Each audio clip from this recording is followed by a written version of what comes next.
Shalom, bon Erev Shabbat, Vayetze. Vayetze, le premier mot de notre paracha, qui veut dire il sortit, Yaakov, de Be'er Sheva, là où habitaient ses parents, Yitzhak et Rivka, pour aller trouver une femme auprès de Lavan, le frère de sa mère.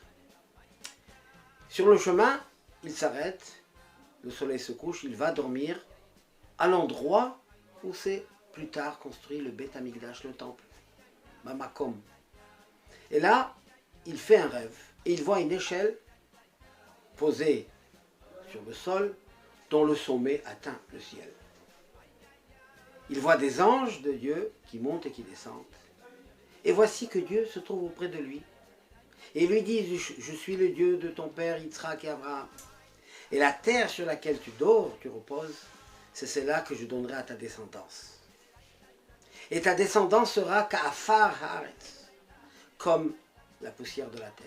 Ou faratzta, tu t'étendras puissamment à l'est, à l'ouest, au nord et au sud, et toutes les familles de la terre seront bénies par toi et par ta descendance. Yaakov entendit ces promesses, ces bénédictions, il se réveille, il part d'un pas léger, après avoir remercié Hachem, et il va vers l'aventure, trouver le destin et fonder la famille juive. Là, le verset commence par les mots Aya zar'acha ka'afar haaretz. Ta descendance sera comme la poussière de la terre. Qu'est-ce que ça veut dire? Il y a des Midrashim qui disent que ce n'est pas une bénédiction, ça. Ça, c'est quand on arrivera à une situation, malheureusement, où c'est arrivé dans notre histoire, où nous sommes comme la poussière de la terre. Comme quelque chose que tout le monde piétine. Eh bien, le Rabbi de Lubavitch donne une explication, il dit c'est tout à fait positif. Basé sur l'enseignement de Rabbi Chaim ben Attar, Or HaChaim HaKadosh, qui a écrit un commentaire sur la Torah, où il révèle beaucoup de secrets. Il explique que ce verset de la Torah, où Yaakov sortit de Beersheva, ça parle de l'âme. L'âme qui descend du ciel pour aller s'habiller dans un corps matériel, dans un monde hostile, où il lui faut beaucoup de force et beaucoup de courage pour affronter.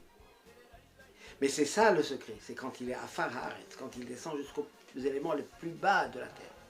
Et c'est là-bas qu'il va élever le monde matériel.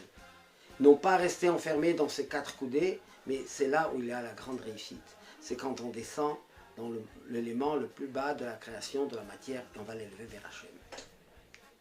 Et c'est là que la Torah nous promet qu'avec cette action dans ce monde hostile, où il faut des fois Messirut Nefesh, le don de soi, c'est que là que nous allons avoir la réussite, la hatzlacha, pour ensuite rayonner dans le monde tout entier. Ce verset, le Rabbi de Lubavitch l'a pris comme la feuille de route pour ses chassidim, mais pour tous les juifs, en disant « Ufaratzta » allez-y, restez pas enfermés dans vos quatre coudées. Il faut bien sûr avoir un lieu de vie, etc., mais il ne faut pas se contenter, se limiter à être chez soi. Ufaratzta. Mais le secret, c'est quand on va aller dans tous les détails de la nature. On va utiliser les éléments de la matière pour élever le monde, pour le ramener à la Kedusha, à la sainteté. Alors là, effectivement, on apporte la lumière divine dans le monde entier. Le mot Ufaratzta vient du mot Poret, c'est-à-dire enlever les barrières. C'est l'origine du mot Peretz. Le nom Peretz, c'était le fils de Yehuda, qui est l'ancêtre de Mashiach. Et Mashiach s'appelle justement Poretz, c'est celui qui ouvre les chemins, ouvre les barrières, enlève tous les obstacles pour que nous puissions voir la lumière divine, pour pouvoir rayonner du bien-être autour de soi.